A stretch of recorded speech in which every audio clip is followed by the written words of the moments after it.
So Dale, hello. welcome to Silverton TV and to everybody who's watching. So we are live. Hold on 1 second. I completely forgotten. I have to put You this. have feedback on. Welcome. That comes with age, I think. No, it's not feedback. It's because both pages are open, right? So it's like crazy. Yeah, so my dog is now going to disrupt everything, but I'm going to ignore her and let her do whatever she needs to do. And Marley is snoring now. This is we're very professional with our entourage of animals. The defined feminine is by the side of me, snoring, and probably will fart. Which is very important that we have to know that. I'm just going to check with Steffi. Okay. Oh, she can't see anything. Okay, so Steffi can't find us. So that means that I'm going to have to go into the Silverton. But we are live, so all Yes, this, I know, it hides us. It hides everything. So there we go. So talking about being cantankerous old women, Facebook can do that instantly. And any rustling that you hear in the background is Fiona, stop now. So let me tag Steffi. Okay. Technology is one of those things that absolutely, like, I've worked in tech, and I started in tech when I was a baby, but it still has the power to get me to want to hold onto that computer and throw it out the freaking window.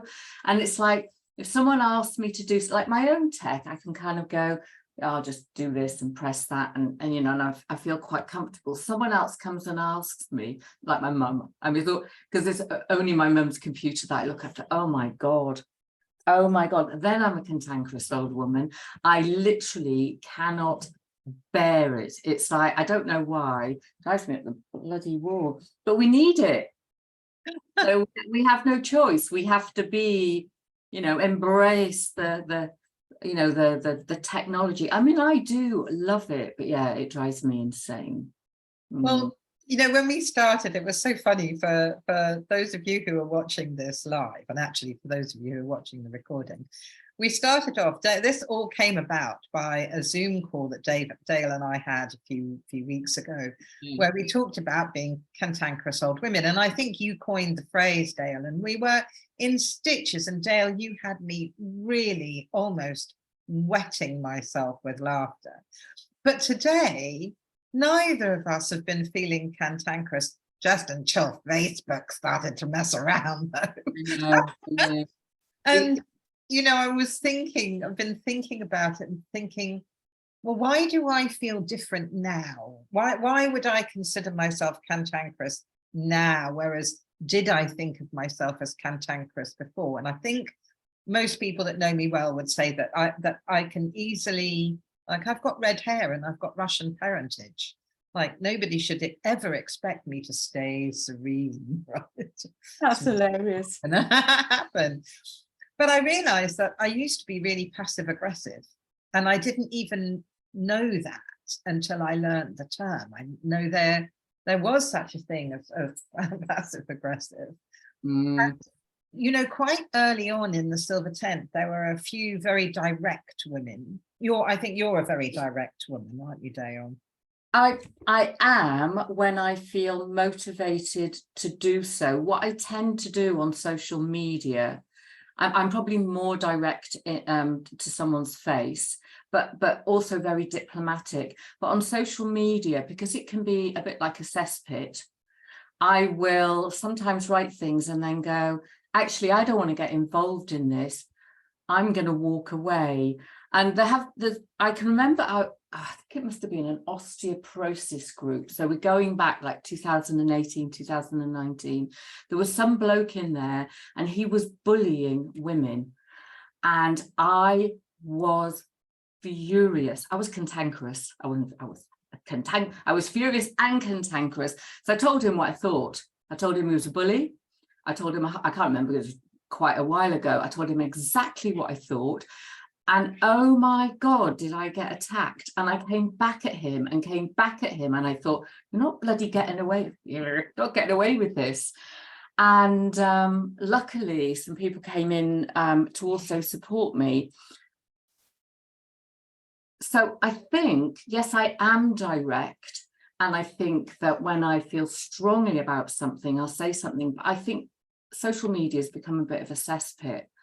And it's easy to misinterpret what people say and think you're being difficult or stubborn, and I just think, do you know what? Life is, I'm feeling quite zen today. Life is too bloody short to put up with and deal with. It's like, if you want to do it, you do it. And I think that is actually part of this definition that we've got of cantankerous, is that we're going to stand in our power.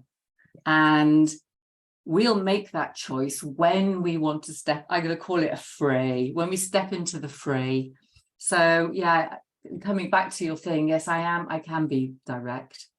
Yeah. So yeah, but I'm not known for being direct. Like I learned to be ultra polite as a child. Ultra polite. You know, that kind of thing where people say, do you think you could help me out, maybe, you know, possibly if you've got enough time, but not if it's going to be a problem, but you know, but maybe. And it just drives people insane. But I thought I was being polite. So I had quite a few people, and I'm sure if they're watching now, they know who they are, you know who you are, wanted that greater level of directness. And I really took that on board. And wow, I wish I'd known. I wish I'd known many years ago how much freedom I feel when I'm direct. It's like, wow, instead of pussyfooting around like a pussyfooter, you know, just say it like it is. It's great. I wonder as well if, like, when I was growing up, you know, I was polite, but I'm that kind of person, and I'm sure, like, my dad is long gone, although he could be standing over my shoulder. It was like, don't tell me what to do. And I've been like that all my life. It's like, how dare you? And as a child, I was like that. But I was taught good manners and things like, you know, writing thank you letters. Now, I can be quite cantankerous when people don't say thank you, because that's just modern, that's just manners. But I've spent most of my life going, don't tell me what to do. And I can feel this kind of, like, you know, my blood boiling when people try to tell me what to do.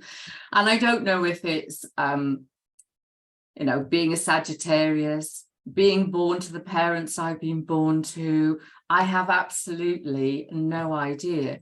But I was always very rebellious. I was not the good girl of my friend. If any of my friends are watching, I wasn't naughty. I didn't lead you astray. Honestly, it was all your doing. But I started in the IT industry. I was going to say the year then, and that would give away my age, a long time ago. And I've worked in male-dominated arenas. And there's one thing you learn, is like, you say it as it is. And I'm sure lots of people worked in industries where it's very sexist. People thought it was okay to smack your bum or do. I mean, I punched a director once who slapped me. I was bending over and he slapped me on the arse. And that morning, someone had broken into my car and stolen my radio. So he slapped me. I walked straight in his office. I punched him on the arm. I didn't punch him anywhere else. And I was like, don't you dare do that. And I was like, and he laughed. And I thought, okay. But I think when you're in a male-dominated arena, you can't take a back seat. You just got to, like, tell them to whatever. Well, I think it's really interesting, isn't it? Because I'm sure that there are loads of women way under 50 who could potentially consider themselves cantankerous, but we were specifically talking about that sense of aging to a point where we are far less bound up in how other people think mm. about us. And I've got quite a push me, pull you kind of thing around that. I do still care, but I'm feeling it slipping away quite considerably in the last few months. And Right. also, I mean, you said it's not the Maureen Lipman kind of character from Coronation Street, you know, the old woman that's just nasty and cantankerous just because she can be. We're not talking about that, are we?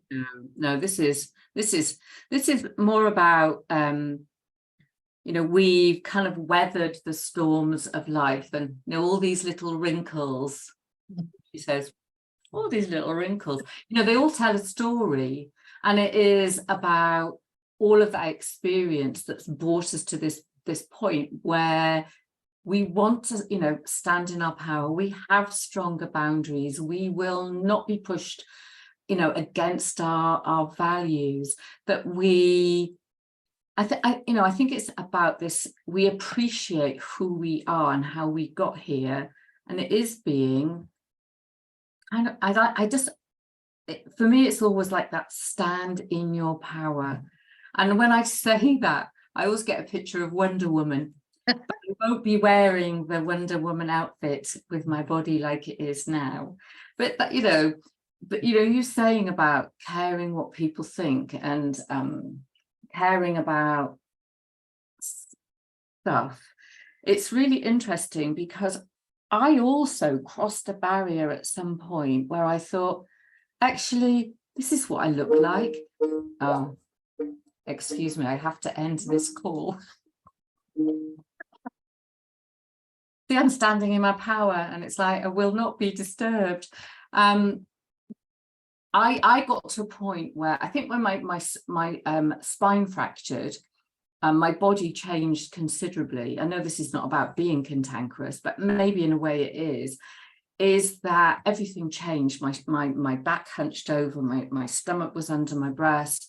It was a very painful period to watch me lose my identity. And it's taken me years to go, do you know what? All the bits that we have and whatever it is, and the wrinkles and the change in hair color, because I too was red, is part of who we now are. And that's a really, really powerful thing to kind of look at yourself and go, this is who I am. And I'm not going to have anyone tell me that I look old or wrinkly or, you know, whatever it is. This is me. You know, I've weathered those storms of life, and this is where I am. And nobody is going to tell me who to be or how to be. There's my cantankerous bit. But I've had that since I would come out the womb. But nobody is going to tell me who I can be or how I've got to act or whatever. And I think that, you know, when you've come through something that challenges your identity, you know, it doesn't change overnight, then you stand firm, and it's like, no, I'm not having anyone do anything to me. I'm not going to be told. I can hear my voice changing and I'm in my Wonder Woman pants with my wrinkly legs. No, you won't tell me what to do. There we are. It's great though, isn't it? Because I've got like this other that kind of dialogue going in the back of my head as I'm listening to you and thinking. I think that for me, there's that sense that potentially time is running out. Now I know that there'll be a few people going, no, it's never too late. It's never too late. But I know that I've had that feeling that time is running out. So I don't have time to mess about. Yes. I don't have time to go down those routes that I don't need to go down.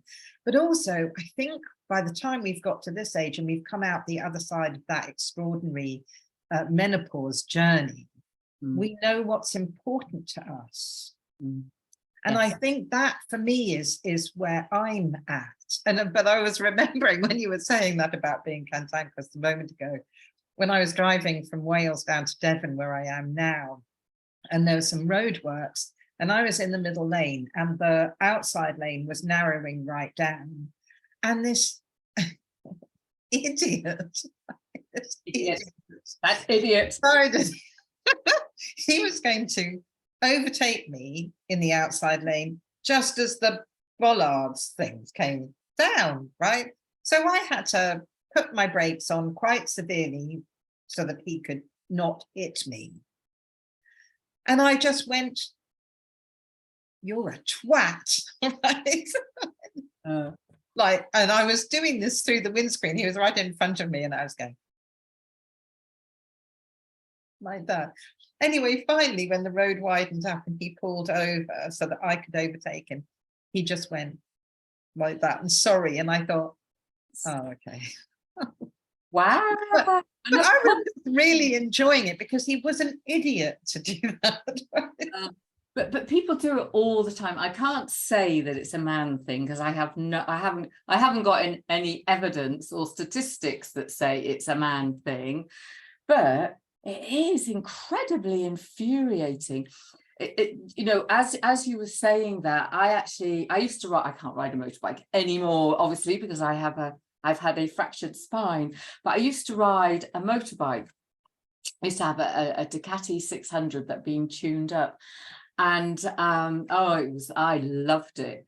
But you know, when you're in the UK and there's roadworks, the great thing about a motorbike is, you know, you can weave in and out. So, you know, you need to get yourself, see, I've got another vision now of you all in your leathers on your motorbike, going, you know, doing that, accelerating, give them the finger and zip in and gone.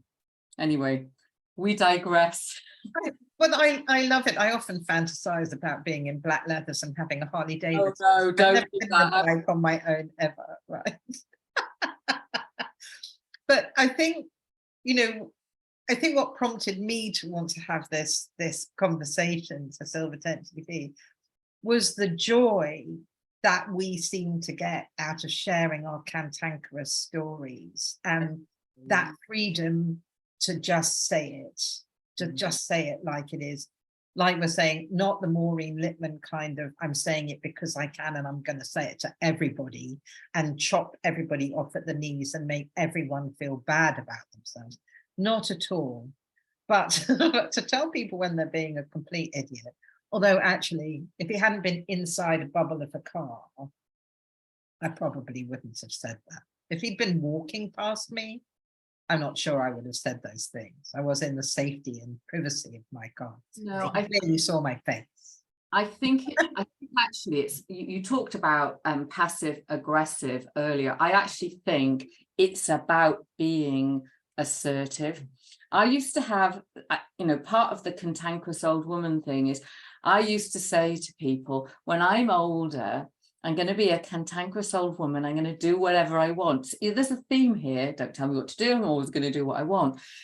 And I had this picture of, you know, somebody who would wear like a woolly hat and outrageous clothes and Wellingtons and whatever, and just completely be myself. Like, it actually doesn't matter that I'd maybe have a flowery skirt with a stripy top and a purple hat and whatever else. And I think I've kind of held that vision that that's our uniqueness, our quirkiness, our celebrating that actually, you know, we can be who we want to be.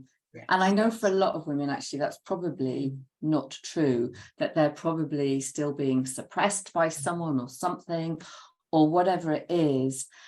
And I think, you know, when we're kids, if we take the welly boot thing, we have that freedom to jump into puddles and really be ourselves. And I think when I was younger and I envisioned this cantankerous old lady, it was almost that same kind of freedom.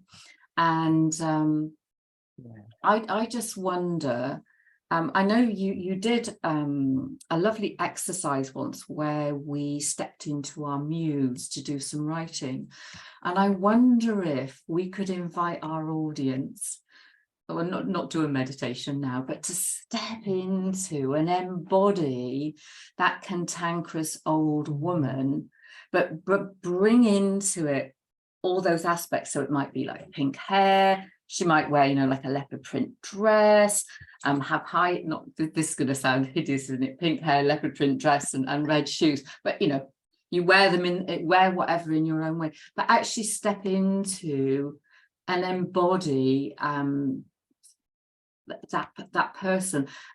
And that then kind of reminds me of an exercise I used to do where you have like the circle of confidence, and you'd throw in all the things that you want, and then you stand in and go, yep, I'm confident, and go on your way. So here's the challenge for everyone, and I'd love everyone to think about how their cantankerous old woman looks, right? So, draw a circle on the ground, throw in all the things she wants, imagine what you look like and be really outrageous. Stand in that circle, and every time you need to approach someone with assertiveness, you step into your circle and you embody, like we did with the muse, embody your cantankerous old woman. I don't know. I love that. And I tell you something that that is coming through for me right now is, are we being cantankerous?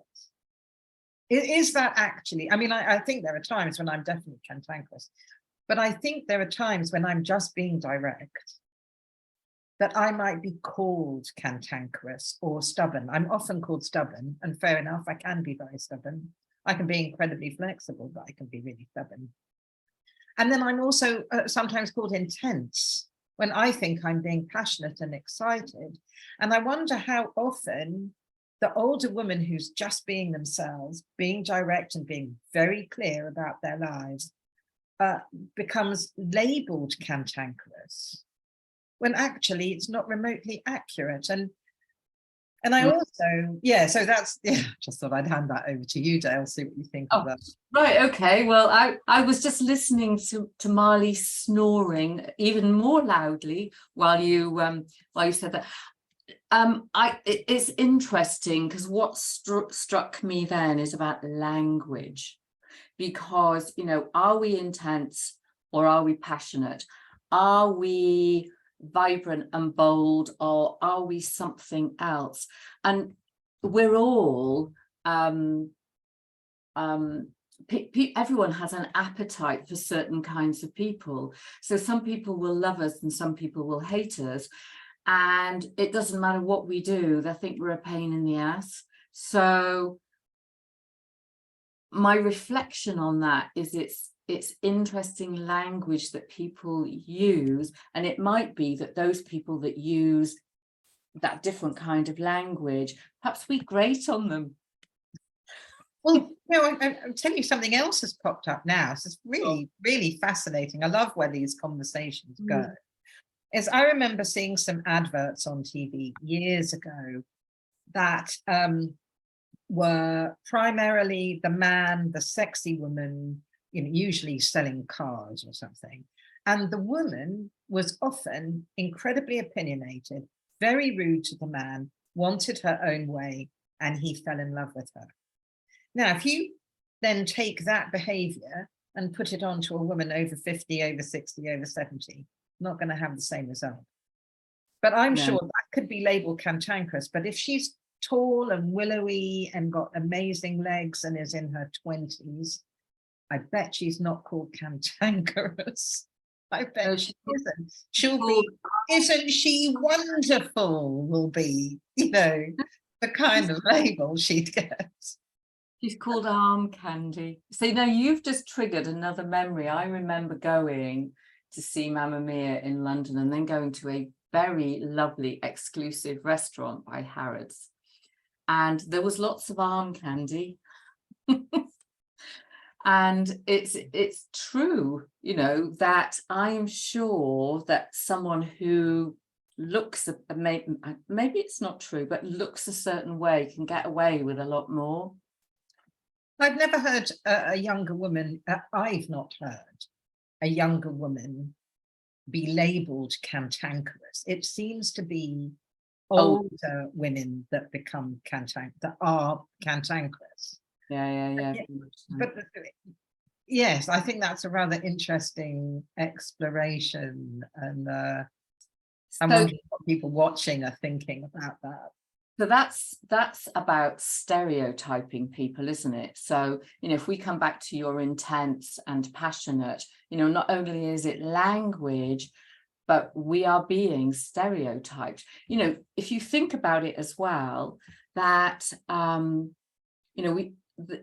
older woman has a massive amount of wisdom. We've been around the block a bit. Every wrinkle tells a story. My hair's not grey. It kind of went like this white Malin streak many years ago, in amongst all my red. But people look and they form an opinion that, and it's not everybody, let's use the word some, that because you're older, you look older, that you're not wise or intelligent, or you can't make a contribution, or whatever it might be. Now, when we are being stereotyped, like we've just talked about the arm candy, it's no wonder that we want to be cantankerous, because it's like, how bloody dare you treat me this way because I'm older? You look at the silver tent and silver synergy, there's a massive, from 50 to goodness knows how old. Look at the depth of wisdom in there. I think about my own mum at 85, and what she's like.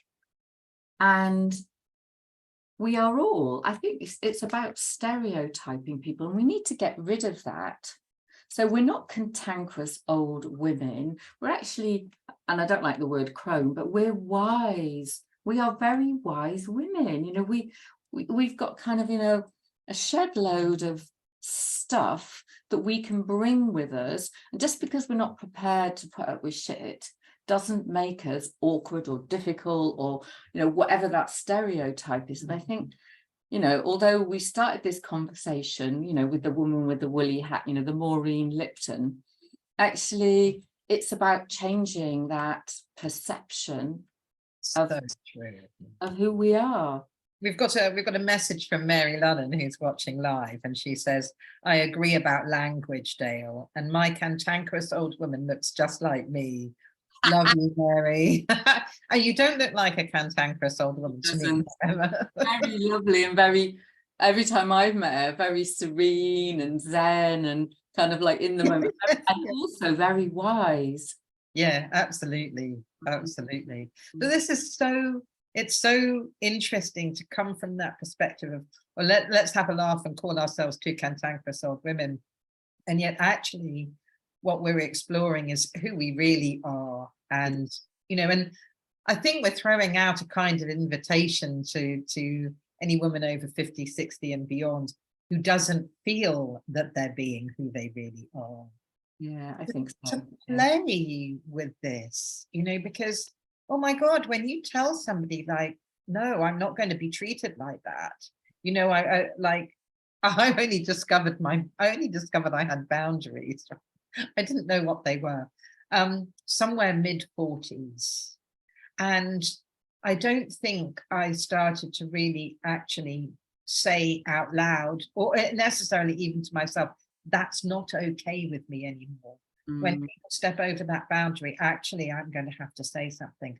And like I say, going from passive aggressive to more, what's the word? Assertive. And I can't even remember it. I've just completely lost my train of thought now. But so happens, dear ladies, if you're watching now, that sometimes happens. So the brain goes empty. So my boundaries, because you were talking about boundaries in your 50s, my boundaries, I let people go over my boundaries for much longer. And that was my desire to make sure that everything's okay, which you might call people pleasing, but I don't think I really people pleased all the time. But if I was, say, working for doing something for a client, I used to do book coaching. I always wanted their books to be perfect, and I would take, I'm thinking of one particular person's crappy writing, and I would rewrite it. And They never said thank you. And I, according to them, I only did a little bit of editing. And that upset from that comment that I'd only done this little bit of editing made me realize that I didn't have strong boundaries. So not a complete people pleaser, but learning that actually I needed to say no to some projects and actually listen to my intuition. So when my inner voice goes, oi, don't do it, don't work with them, don't do it, actually listen to that. And I think that when you talked about that passive aggressive, when you learn about boundaries, you learn a lot more about being assertive. And I think when you're more assertive, you learn when you are not actually going to respond, that you'll go and find another way. My way is I'll often go for a walk and I'll be lots of swear words, fill the air with, so I get into nature, or I write in my journal, but I get into nature, I'll go to the top of the world and I'm not going to say what I say, but there's lots of swear words about someone because you're throwing it out into a vacuum and it's letting it go. And I think that if we replace cantankerous with assertive, actually that's who we are. We're not difficult, we're not stubborn, we have stronger boundaries, we're living by our values, and we are much more assertive. And I think that if anyone can take anything from this, is to know that actually you're allowed to be assertive. You're allowed to use the no word with nothing attached. You don't have to make it, you don't have to say, well, no, I can't do it because, well, tonight my cleaner found me a pet cricket. My pet cricket needs to go for a walk. I don't know why I picked that up. That's very silly of me. Now I'm going to start giggling. Right. Let's get back to being. Yes, I love it. I love that, you going out in nature. What I do, because I spent most of my time online, there's lots of people think that I have great equilibrium unless they know me really well. Because if something bothers me, I just close my laptop and then I go and do my version of the mountaintop. I get it all out of my system and I don't respond until I have that equilibrium where I'm no longer like at loggerheads with whoever it is or whatever they've said. And I know that I'm in that wonderful space of equilibrium. And then what comes out tends to be wise and understanding. And I'm not hiding from anything. I've done the work that's got me there. And that's why I can run the silver tent most effectively on my laptop.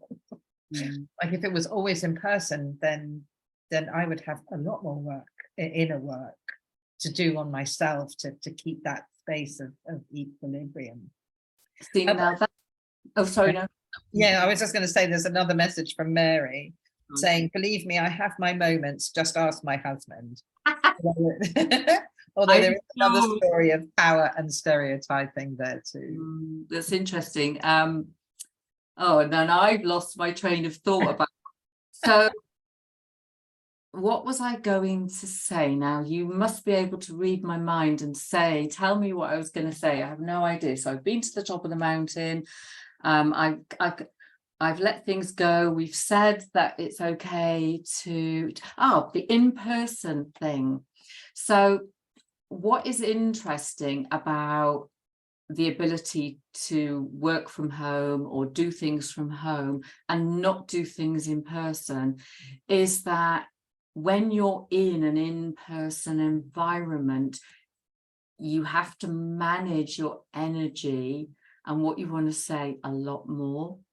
So I know when I was working in corporate, like you sit in a board meeting or whatever kind of meeting you're in, and like you're the only woman there, people don't want you, that you're not to speak to, a woman or whatever it is. I always used to go to the bathroom, scream silently at the mirror, do a bit of this and zip myself up, call them all the whatevers in the world. And then I'd go back and I'd be serene again. And I think, do you know what?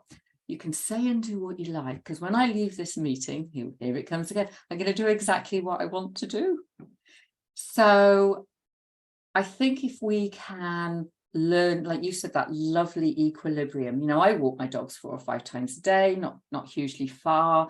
You know, Marley's getting older, you know, poor little Angel is losing her sight. So, but I get out in nature and I get that chance, like you do, to find that balance. But when we're with other people,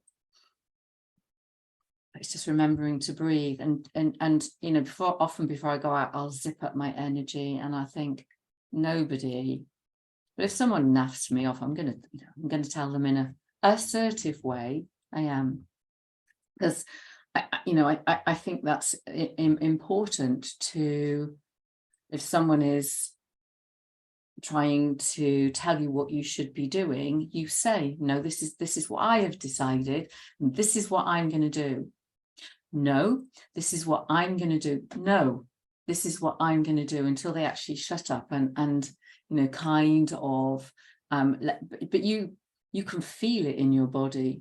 You can feel it in your body, and I think the online world makes it's like, you know, like I said earlier, it feels like a bit of a cesspit, but you can close that lid.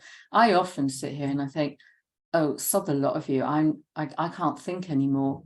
And my Spanish neighbours, I don't speak a great deal of Spanish because I spend a lot of time speaking to English people, but there's lots of old guys, and they're like, oh, you're walking your dog again? I go, yeah, my head needs it. My head is, and that gets me out, and just lets me find that balance again. And I think that if I didn't have it, and I'm sure if you didn't have that balance, that ability to be in that, you know, amazing, safe, sacred space of nature, we would be maybe a little bit more blunter. So Maybe Cantankerous. yeah. And you know, it's so, you know, I bang on about women over 50, 60, 70 and beyond, you know, being vital in our world today, you know, because we have this incredible reservoir of wisdom, even if we don't know yet, but because we do, it's valuable, isn't it? And I particularly see it as being vital now with the onset of AI. I think that those of us who remember, you know, the lives that we've had before the year 2000, and many of us before 1960, which only seems like round the corner to me. Like, I can't get over how long ago that was. And I was born in mid-50s.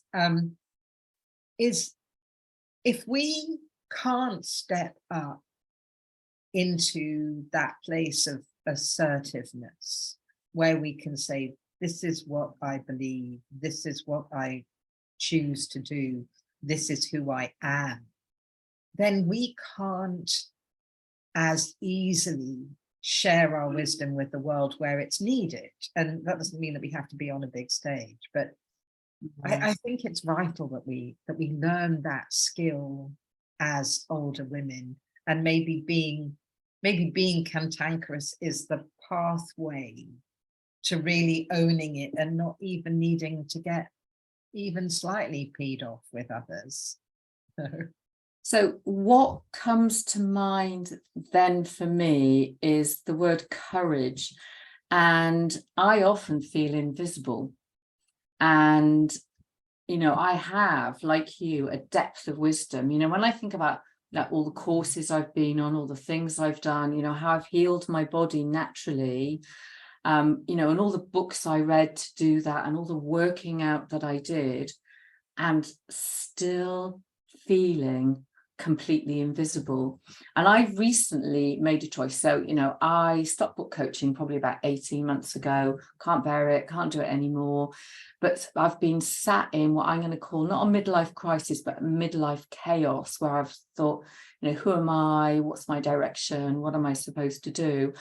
And then I suddenly woke up and I thought, actually, you know, I've gone and done all those like psychometric things, and I've reminded myself of what I already know. But a bit of paper goes, oh, there's your 5 strengths on your Clifton Strengths Finders. Is having that courage, even when you feel completely invisible and nobody is paying any attention, to keep going forward, to keep sharing it where you can, but not oversharing it, not stepping on anyone's toes. I mean, as an example, this morning, someone was complaining that you know, they had COVID and they're still feeling unwell and whatever. And I said, "Are you interested in natural healing?" And he went, "No." And I said, "Well, I won't tell you how to heal then," right? And I thought, that's my cantankerous side coming out. And it's like, so you'd rather feel sick and take a homeopathic remedy that actually I know works amazingly well. And what I feel now is, I'll share my wisdom if you want it, and if you don't, actually I don't give a toss. It's like, if you don't want to know, then I'm not going to tell you. So I went through a period when I was doing all of that healing of my body. I mean, I've got a physiology book that's like this, and it was like, let's just browse the endocrine system and work out how it works. So someone would say, I must have been such a boring cow, someone would say something to me and I go, well, of course, you've got all these pathways and this works for this. So what you actually have to do to heal that thing that you're, you know, is do this, this and this. And I think, oh, for God's sake. So I think it's using our wisdom wisely, and only in the places where we think it will be appreciated. And I think that's probably like more, when I say face-to-face, that also means like, you know, Facebook threads and things and whatever.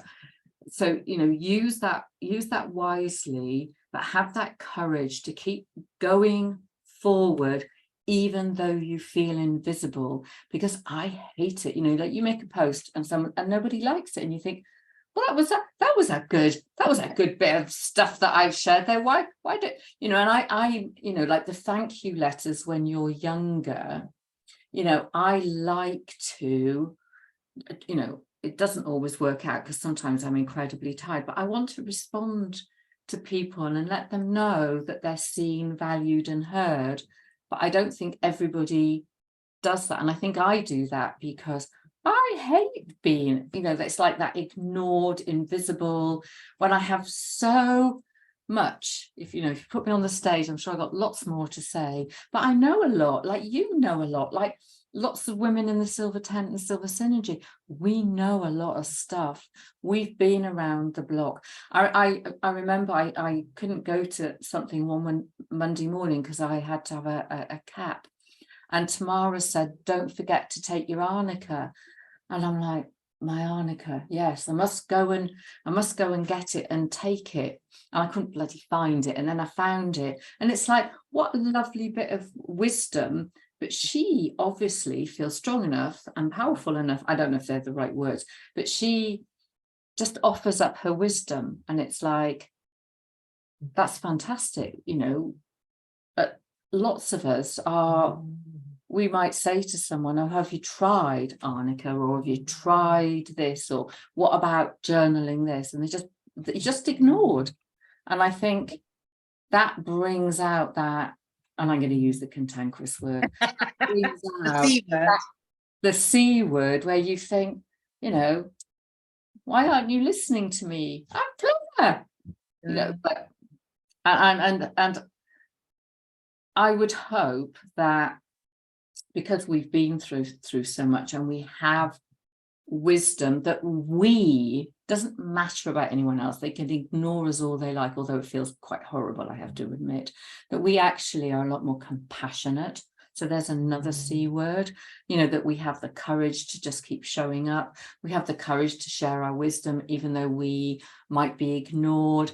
And when we see other people going through shit, that we are much more compassionate, that, you know, we bring that nicer side of us forward. So I don't know where that's leading us or taking us on our cantankerous journey. I'm falling back in love with Cantankerous as you're talking, because I'm seeing how it can be the fuel, or the energy of that cantankerous side of our nature can be the fuel to to really help us not just keep going with the healing, with sharing our wisdom, but continuing bringing our dreams alive. Because, you know, one of the things that can make me pretty damn cantankerous is when people seem to think that when you get beyond a certain age, you don't have dreams anymore, or maybe you shouldn't have dreams and passions and inspirations and aspirations. And, you know, I want to keep going, bringing my dreams alive, my visions alive, until I can no longer do that, you know. And if somebody is going to tell me, this is a bit like you with don't tell me what to do, is I cannot bear people telling me I can't do something. Oh, I know. Tell me I can't do it, right? I'll find that out for myself. I want to keep going. If I've got a dream, I want to keep it alive. And I want to encourage other women over 50, 60, 70, etc., to keep their dreams alive. And you know, that's part of what the Silver Tent community for women over 50 is about, isn't it? In part, is that sense of encouraging all of us to keep going with what we are most passionate about, and not just going, oh, lying back and getting old, which is okay too. But I don't think we're old. I mean, I know when I used to, you know, I used to sit in the pub with my pint of cider and say, I'm going to be a cantankerous old woman. I did think people of my age were pretty old. I mean, I remember laughing at my mum going through the menopause, you know, on with a cardigan, off with a cardigan and whatever. But I don't see that anymore. I don't see those little old ladies anymore. I see vibrant women with masses of, I'm going to call it an essence. You know, if I take my mum, for example, my mum is I can't show you, I haven't got my phone, otherwise I'd show you some of her art. And she's 85 now, and she's talking about legacy. Yeah. And she's written a whole load of books. She's written a children's book called Georgina's Magic Potion, and a whole load of other stuff that's kind of semi-autobiographical. And she asked me to publish them all so that on her bookshelf, you know, when you get a book from Amazon and you've self-published, it's got a line around it before it's properly published. Her dream is to leave that legacy behind of all that writing and creativity. You know, when she was younger, she would have loved a career in the arts, you know, painting backdrops to stages and stuff like that. And she didn't, you know, she did freaking horrible, demeaning jobs. And she went and did, you know, she went and did some O-levels, and she worked in an office, and that wasn't perfect. But as she got older and she had the time, she started writing, and, you know, she's always painted. And they're her dreams. They're her dreams that she will leave behind, this portion of her that are her stories inside these books. And I, you know, truly, I get it. I completely get it. It's like she doesn't know that anyone's going to read them, but she's been she goes to, like, even though she speaks perfect Spanish, she goes to conversations classes and stuff, and she started telling people about her writing, and people are going, well, where can I buy your books? So I've been sat, some of the book covers I'm not happy about, I'm going to have to change, publishing her books for her so she can go to her friends.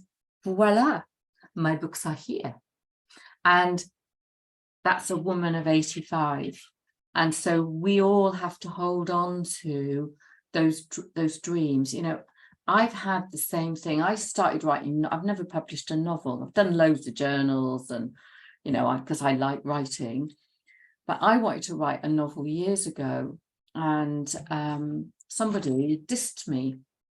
And I know why they dissed me. They said, someone who has an MBA, I'm like, what has that got to do with it? Shouldn't be writing. And it was kind of chick litty that I was writing. I love chick lit. I like serious books about, you know, women and, you know, their stories. But I love chick lit because there's always a message in it. And She destroyed my dream. I wanted to write a bloody novel. I wanted it to be turned into a film, and I wanted to stand on a stage. I don't know why it's a red suit, in a red suit at that time with a Rolex, going, you know, thank you for winning this award. And she destroyed my hopes and dreams. And I'm only just back to writing a novel. So next month is November, it's NaNoWriMo. Yes. I'm going to sit every day that I now sit currently writing blogs and doing whatever.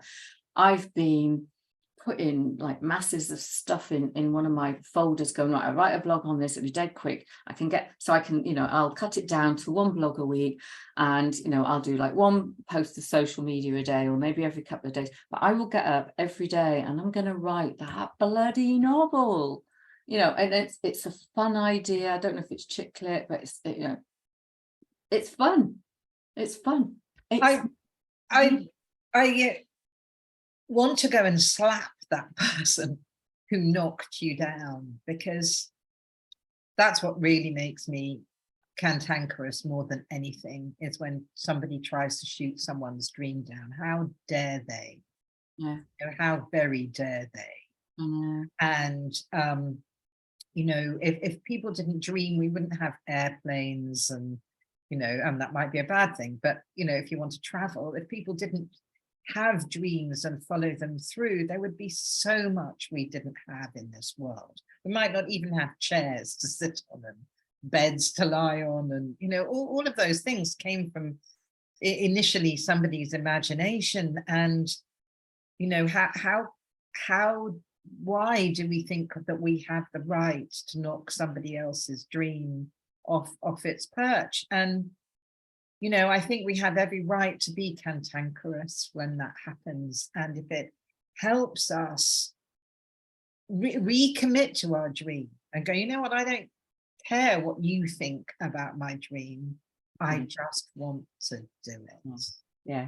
And that, isn't that the beauty of age, though?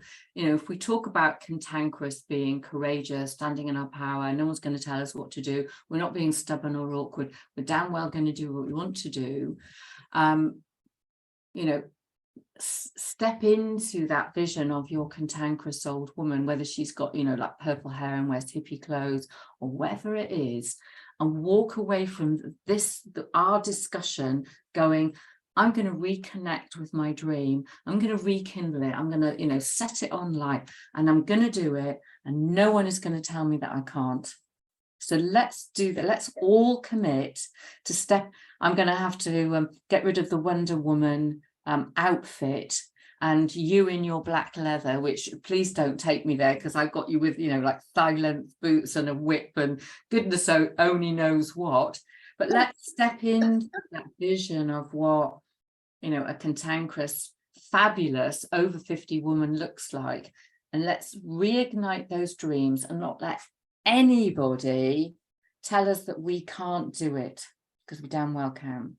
And to find those other women who become your champions, so that we can all champion each other. Like, you know, one of my favorite things to do when I'm not being cantankerous is encouraging others, as being a champion and saying, oh my God, you can do this, or what a fantastic dream, how exciting. I love doing that. I love doing that, as well as I love putting the spotlight on people. And, you know, to find our encouragers, our champions, who we can champion as well.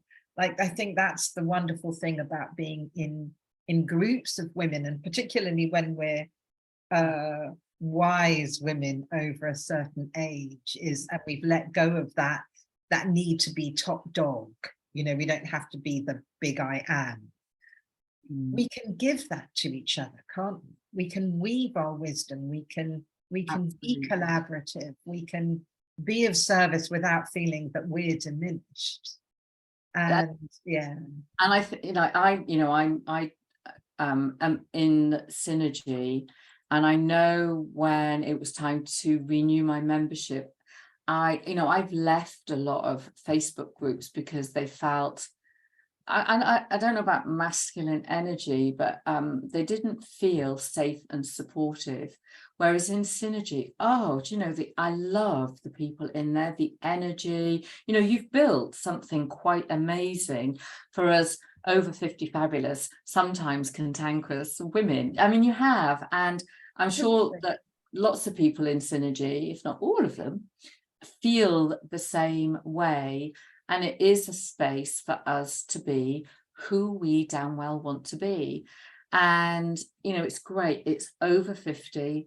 I don't know how old the oldest person is, but, you know, I don't particularly see age, but what I see is, you know, this richness of wisdom, but also having that ability to accept other people's wisdom. Because don't forget, you're not allowed to tell me what to do. I have to learn that when people share wisdom, they're not going, "Oi, you need to do this." It's wisdom, and I think, you know, you've created a really lovely space, safe space for us to be fantastic and cantankerous and be who we are. And I hope that anyone who's kind of, you know, watching this or listening to this actually feels that they can take whatever that first next step is. They don't have to have, you know, a big plan. We just need to take one step into our beautiful cantankerous self. That's all we have to do. One step. That's so gorgeous, Dale, and thank you so much for everything that you've said. And you know, we had that lovely, that you couldn't come to, but we had that lovely celebration a couple of weekends ago, celebrating the Silver Tent's 7th birthday, the very first Silver Fest that we held here down in Tavistock, and there were 26 of us there on the Saturday anyway. Yeah. And that might not sound many until you're in a room with 26 of us. And just like you say, the wisdom absolutely flowing. And I see so much beauty. And I just sat there in awe so much of the time, just going, I know. watching conversations and the flow of energy. And, you know, like you say, to everybody watching, whether you're already in the Silver Tent and Silver Synergy, or if you've never even heard of it before, and you're watching this on YouTube or someone else's Facebook page, it's a great place to be if you're a woman over 50, 60, etc. And I think probably our oldest is round about mid-80s, something like that. You know. I know, it's incredible. Come and check us out, because having a community of fantastic women, and never think that you're not fantastic enough, right? Because